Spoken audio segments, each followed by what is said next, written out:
qu'il a été. Assez de suspense. On peut y aller. Bonjour Mortala. Bonjour Fatih. Ravi de vous retrouver. On peut vous dire bienvenue chez vous. Oui, bienvenue chez nous. Le plaisir est partagé. Alors, et merci pour les mots gentils. Hein. Non, c'est normal. Avant d'entamer la revue des titres, nous allons nous familiariser quand même avec les composantes de la une d'un quotidien. C'est cela? Oui, c'est cela. Parce qu'il arrive souvent que les gens parlent, disons, de mots. On utilise souvent les revueurs de presse, comme on les appelle, parlent souvent de manchettes. Et les téléspectateurs sont souvent dans le flou. Et c'est important quand même de préciser qu'est-ce qu'une manchette.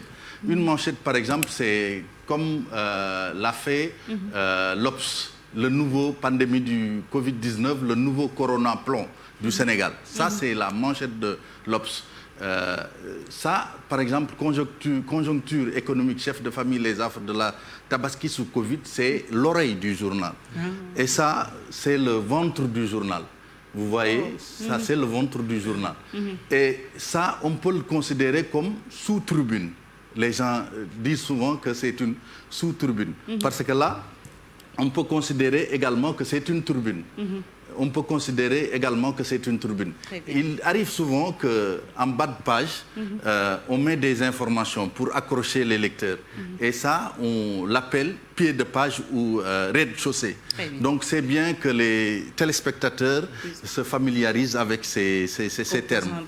Très bien. D'accord. Très bien, merci beaucoup. Merci Mortala pour tous ces mots. On va alors commencer la revue des titres et on commence avec l'Observateur. D'accord.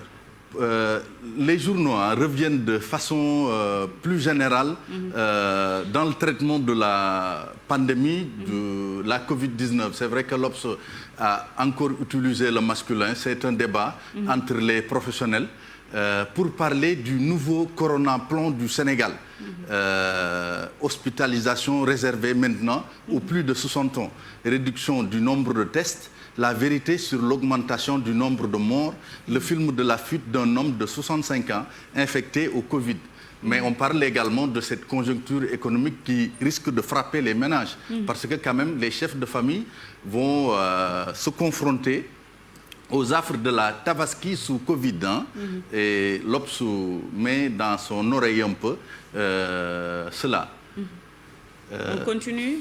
Vox Pop également revient sur, disons, la pandémie de la Covid-19 pour mettre en exergue l'alerte des 29 enseignants-chercheurs du GRID. Le GRID, c'est le groupe de recherche interdisciplinaire de développement. Donc, l'alerte sonne claire. La pandémie est à sa phase active et progresse à une vitesse fulgurante. La guerre contre le coronavirus est loin d'être gagnée. Donc, ce qui a le mérite d'être clair, que les gens continuent quand même de respecter les gestes barrières pour éviter toute mauvaise surprise. L'AS également revient pour nous parler de coronavirus et nous dire que la situation du Sénégal quand même passe la barre des 8000 cas positifs sans s'inquiéter. Donc, je pense que c'est un peu les gens qui ne respectent plus les mesures barrières, un peu l'anarchie qu'il y a dans le respect un peu de ces mesures barrières. Et là également donne la parole au professeur Abdoul Khan. Abdoul Khan qui relève plusieurs insuffisances dans la gestion du Covid-19, le plateau médical. Il dit en substance... voilà, excusez-moi. Il dit en substance que bon, c'est pas trop lisible. C'est pas trop lisible. C'est pas grave. On passera. Et voilà. Hélas, il y a également le quotidien qui revient pour mettre dans son oreille plus de 1100 cas communautaires. Le Covid-19 poursuit sa course. Donc voilà. Je pense. Ce sont les journaux qui ont traité un peu de la Covid-19. Maintenant, on va s'intéresser à cette polémique sur le foncier qui continue d'enfler avec l'affaire de Ndengler. On va revenir pour voilà, je pense, c'est le quotidien qui parle de polémique à terre, conflit sur le foncier, polémique à terre. Hier à Ndengler, un vigile de la Sédiment menace des députés avec son arme. Ndengler, l'arbre qui cache la forêt. Il y a également d'autres journaux qui parlent de Ndengler, qui reviennent un peu sur l'incident qui s'est déroulé là-bas, avec Babacar Ngom brocardé par les populations de Djilakh qui réclament leur terre. Un de ces vigiles pointe une arme sur des députés. Le député Aziz Diop ne se laisse pas faire parce qu'il compte porter plainte contre le vigile à Mbour. Ses collègues de Croix, Mame Diarra Fam, Mor Kane auditionnés, une grande marche des populations de Djilakh prévue vendredi prochain à Dakar. Maître Boukounta Diallo, qui est de cette localité, qui dit dans le grand jury, hier avec Babacar Fall, le journal l'a repris pour dire la délibération est frappée d'illégalité. Donc c'est ce qu'on pouvait dire sur, disons, Ndengler avec le quotidien, et source à qui revient sur une boulimie foncière également du député maire de Keur Samba Kane, Khalil Ibrahima Fall. Le journal titre « La saga d'un prince ». L'élu, tenez-vous bien, s'est offert le luxe permissif, selon le journal, de se taper 250 hectares avec comme couverture l'entreprise Saint-Ter dont il est co-gérant et actionnaire majoritaire. Je pense le journal est assez complet sur ça. Je pense que ce sont les journaux qui ont traité un peu de la polémique sur le foncier qui continue d'enfler dans ce pays.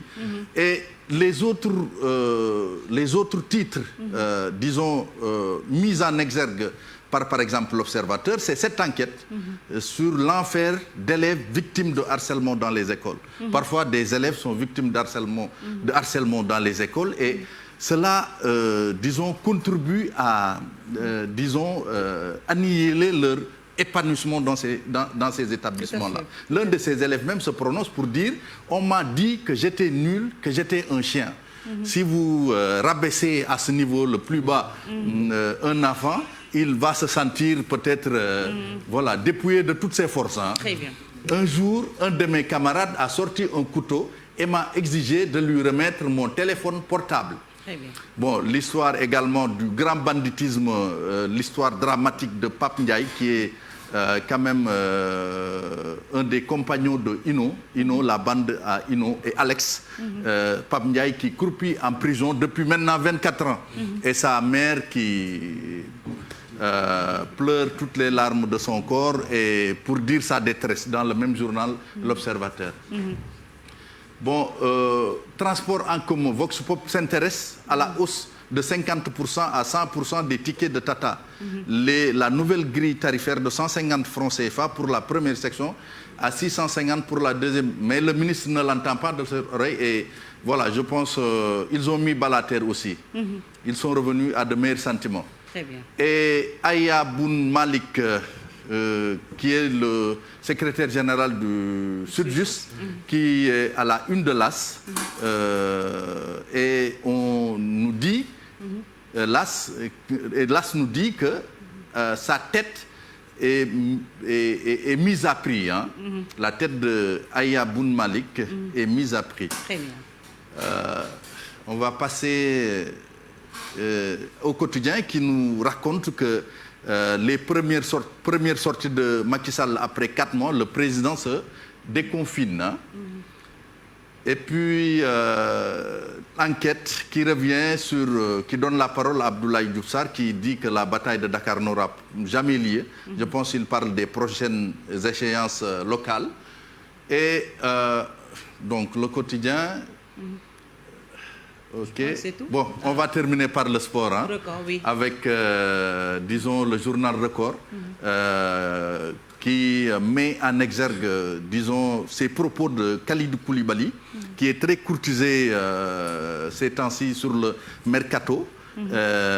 Il dit « Je ne pense à rien d'autre qu'à Naples ». On l'annonce un peu partout, Paris Saint-Germain, Manchester City, mais Khalidou Koulibaly reste droit dans ses bottes. L'expression est maintenant d'actualité.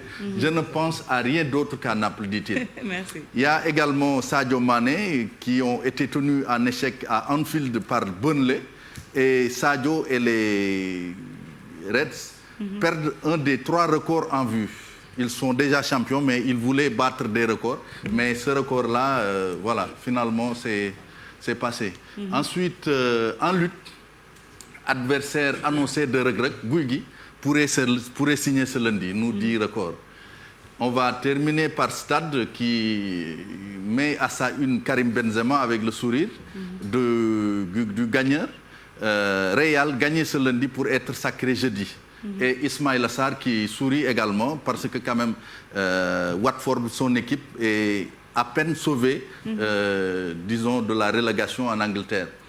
Le journal s'intéresse également à Sadio qui est accroché à Anfield, bon, et Ismaïla Sarr qui respire. Bon, je pense ce sont ces journaux-là voilà, qu'on avait en tête un peu de présenter aux téléspectateurs. J'espère que ça vous a